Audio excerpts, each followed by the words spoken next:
Hey, what's up out there in TV land? I'm Ian Robinson, taking over hosting duties for young Mr. Yago to bring you a special edition of The Wrap.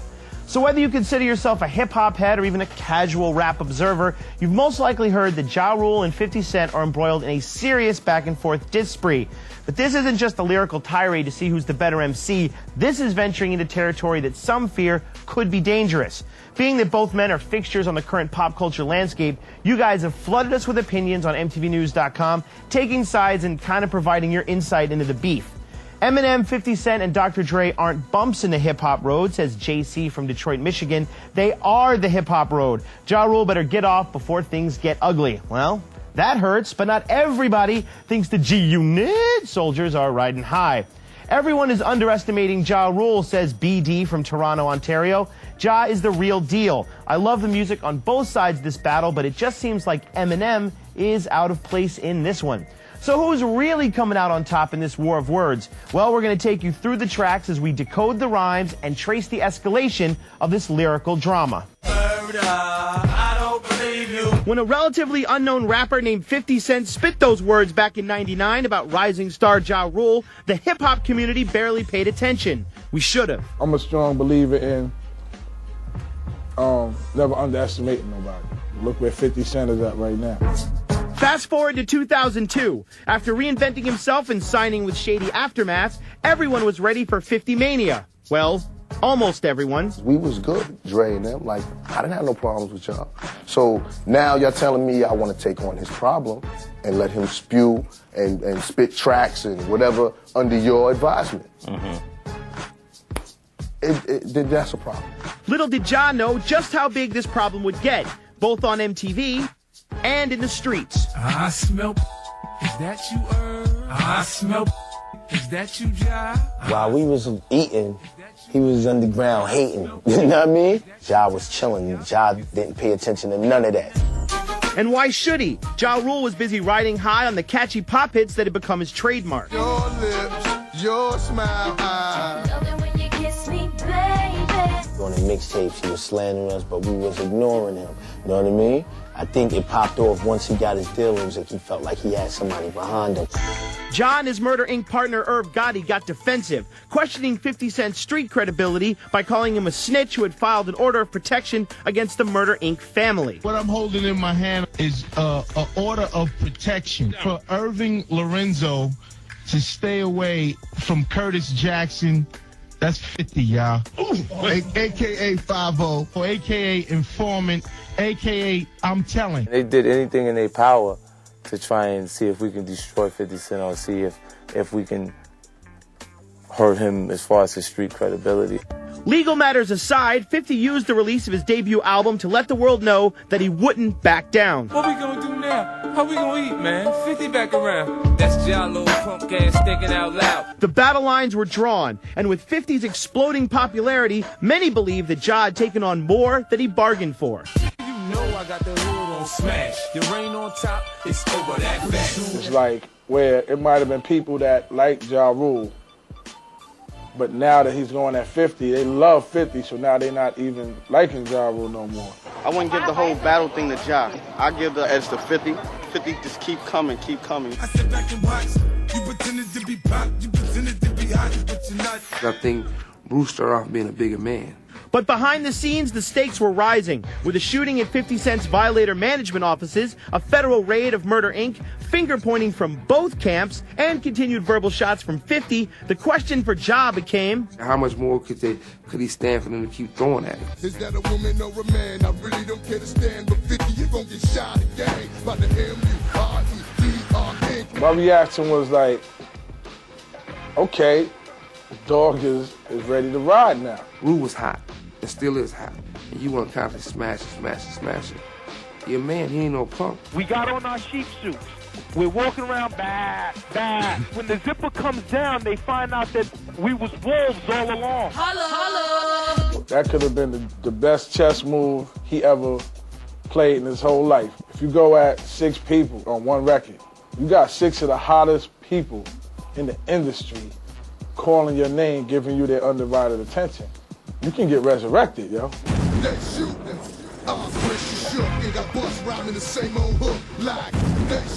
It's just, you know, he got to be able to hold it down when them 6 people respond. If Pac was still here now, he would never ride with ya. Nah, nah, nah, nah, nah, nah, nah, nah. 50 wasted no time with his response, connecting with Eminem over the classic Tupac track Hail Mary. In addition, one of Ja's new targets joined their team. If you want to beef with me, then I'm beefing with you. I think about the game and what it's like, and what would it be without you? Finished. The people that he was dissing primarily was on the team that I represent. Violator. So if you're going at everybody on Violator, you must be going at me too. With his opposition growing, Ja Rule came right back with the perfect yin to 50's Tupac-inspired Gang. Fuck calling what we got beef, cause I done made blood trickle on down your cheek. Your heart ain't cut for the code of the streets. You're wondering, is it murder that shot me? Once you thought you was gonna disrespect people's mothers and disrespect my peoples and get us arrested and we wasn't gonna ride it, they suppose somebody should have been stepped in. It's this exact sentiment that has many believing that this battle is already spun out of control. See, beefs is different from battles. The battling must always exist because that's just the testosterone thing in hip-hop that keeps it exciting. But when you get on a record and you beefing with somebody, and you start talking about their mother and their kids. Your mother's a crackhead, the killer's a no slut, so what's hell gonna be when she grows up? Killing and shooting. Now listen, yo mammy, yo happy that you chasing your little dirty ass kid off you racing. The beef aspect is going way too far. Has nothing to do with hip-hop. That's street hop, man. That's bringing the street BS into the game. When it stems from wax, it stays on wax. When it's something else, it's not really wax. Me and him don't get along, period. Y'all just want to see Pac come back? Y'all want to see this? It's here, it's here. And I'm taking it to the streets, to the mic, any way y'all like it. Holla back! Well, that's where things stand right now. Now, some radio DJs in New York, like Funkmaster Flex and Red Alert, are refusing to play the battle records, while others are putting songs like 50, Eminem, and Busta's rendition of Hail Mary into regular rotation. As of right now, nobody really knows where this battle will end, but we do know where it began. Good-natured sparring. I don't pretend to understand the reasons behind the apparent disdain that 50 Cent harbors towards Ja Rule, says Gia from Philly, but I believe that they need to rise above this little dispute and concentrate on making more money and hopefully helping to assist the population that supports their musical endeavors. Life's rough, so why not make the best of it? Well, Gia, that's a good point, and you're right on one thing. Very few people know the actual reasons that 50 and Ja are so embittered with one another. So, without further ado, here's the backstory. The year is 1994. 18-year-old Jeffrey Atkins, a kid from Hollis, Queens, is looking for loot and a piece of the rap game with his crew, the Cash Money Clique. Cause it's like that. The ghetto's been good, but it's rugged. True to the game, all out, I'ma tug it and make it happen. Around the same time and around the same way, Curtis Jackson, also 18 and also from Queens, Jamaica to be exact, is also hustling. A different kind of hustling.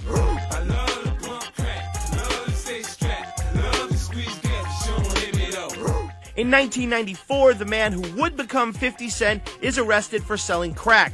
Curtis would spend 7 months at a correctional facility in upstate New York. Fast forward to 1999. Jeffrey Atkins, now better known as Ja Rule, is signed to rap powerhouse Def Jam Records. Things were also looking up for the other kid from Queens.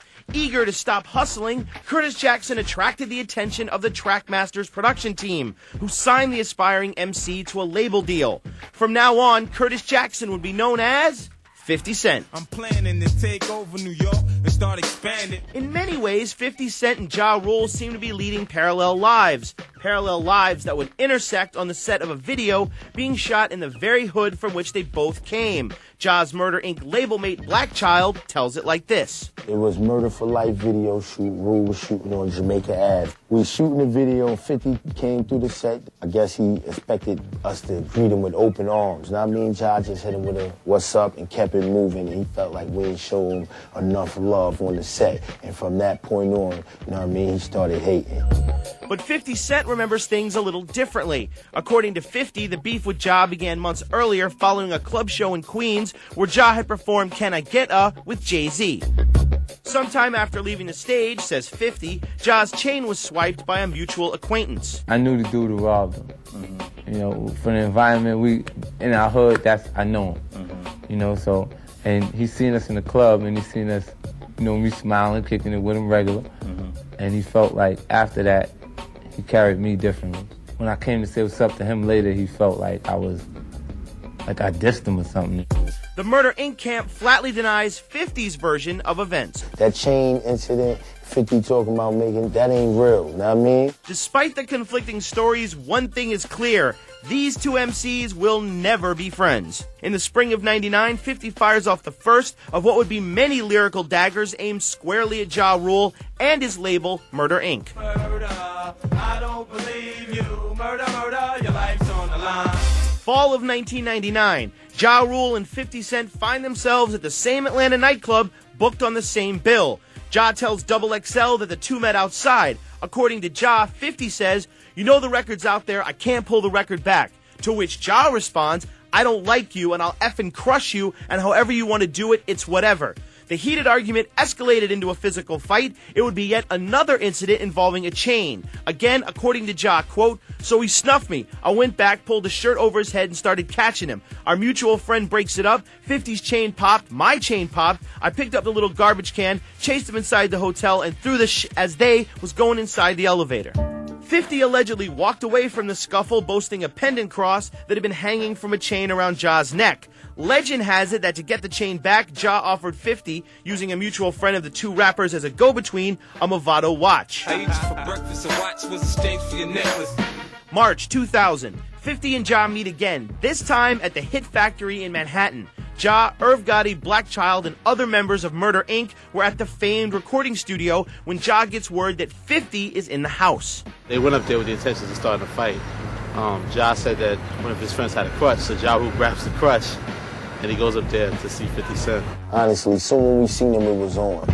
Someone shuts out the lights, or so the story goes, and a melee ensues as the Murder Inc. posse confronts 50 and his crew, which includes G-Unit soldier Lloyd Banks. As Ja tells it, "I'm there trying to hit him with the crutch. I'm going wild with the crutch. I'm even hitting some of the guys I'm with the mother effing crutch." We seen them, they seen us, it popped off, and one of them started reaching for a gun. Black Child says that someone was 50. In self-defense, claims Black Child, he began to stab 50. Yeah, I stabbed him, you know what I mean? But he was reaching for his gun and I poked him, straight up and down. And that's how it went. 50, I had a knife, you had a gun. You ain't popped one shot, poked you called 911. Next you know, I'm getting arrested. Me, Chris, and Irv is getting charged with 4 counts of assault. 50 denies having a gun at the Hit Factory that night. He also denies calling the police. But in a September 2001 XXL interview, he admits that he was stabbed in his side during the confrontation, though he says he only received a mere 3 stitches from the cut. You know, 50's always made jokes that it was a pretty minor injury. You only need a couple stitches. And he compared it to his baby mama's situations and said that his baby's mama hurt him a lot worse than Ja Rule and Murder Inc. did. 3 months later, in an incident that would largely shape the MC's hard scrabble persona, 50 Cent is shot 9 times on a street in Queens. Murder Inc. denies any involvement in the shooting. 50 Cent concurs. Now, it should be noted that Ja Rule and Irv Gotti declined to be interviewed for this show. Both Ja and 50 are still mad as hell, but one thing has changed. Today, they're both international superstars and rich, and they're both walking the oh-so-delicate line between street credibility and pop success. Beef. So let's bring ourselves up to speed. We all know about the mixtape scene, the venom being spit back and forth between 50 and Ja on wax, and we also know why these two giants of the hip-hop world are gunning for each other. But what about Ja's ability to rock steady in the world of pop and still keep his street cred? Ja Rule, you were out of your league, taking on Dr. Dre, Eminem, and 50 Cent, says Alex from Fresno, California. Who in their right mind battles the Quincy Jones of rap, the rapping fool, and their own neighborhood nemesis? Stick with Ashanti. The two of you are on your way to becoming the Peaches and Herb of rap. Ow. Ja Rule's decision to go head-to-head with 50 Cent in recent months has left many observers asking one question. What's he thinking? After all, isn't this the same guy who did this? And this. And of course, this. Your smile. Love it when you kiss me, baby. And this and this and this and this and this. Believe it or not, Ja Rule hasn't always been the pop croon king. From now on, you can witness how the icon. He was introduced to the world on really a Jay-Z record. But the world, the pop world at least, didn't really take notice until Ja went back to the block with Jenny. And I can't go on without you. I'm Real became one of the biggest hits of 2001, and yet even as he climbed the pop charts, Ja maintains that he was keeping it street.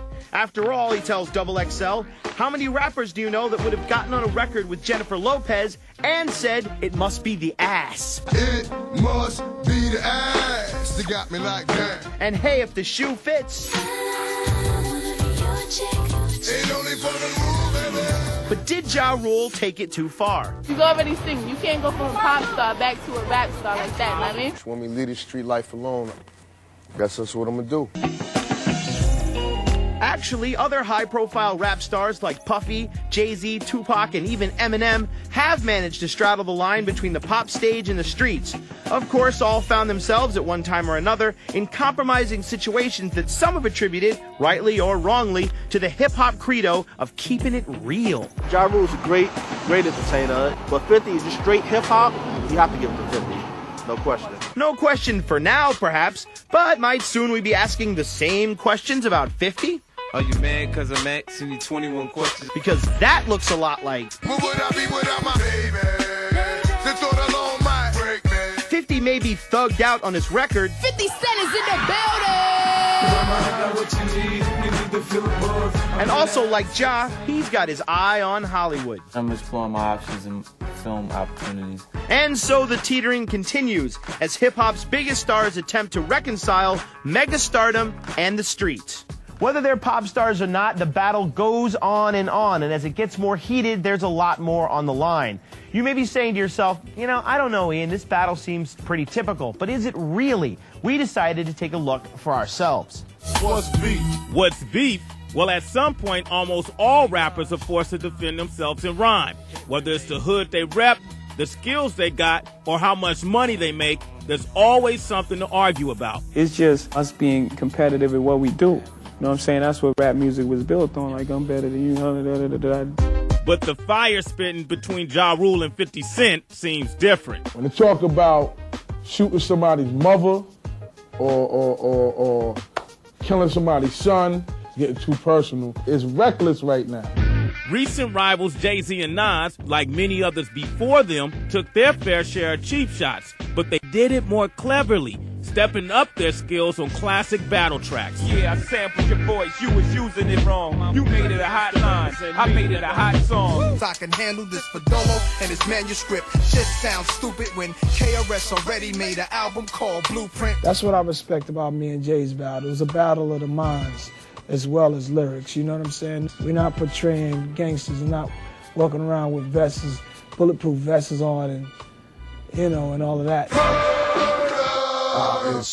But 50 and Ja are taking that gangster route. Their tracks reflecting the violent history between the two MCs. They really don't like each other, and that's why it's dangerous. This situation is a street situation.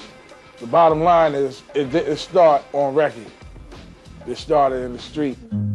It started on the street, but let's hope it ends on wax. Hip-hop has been plagued in recent years by too many tragic incidents, none of which are definitively connected to any lyric or verse. But given the murky circumstances surrounding those incidents, most agree that it's best not to blur the line between records and reality. Remember, let's keep it on wax.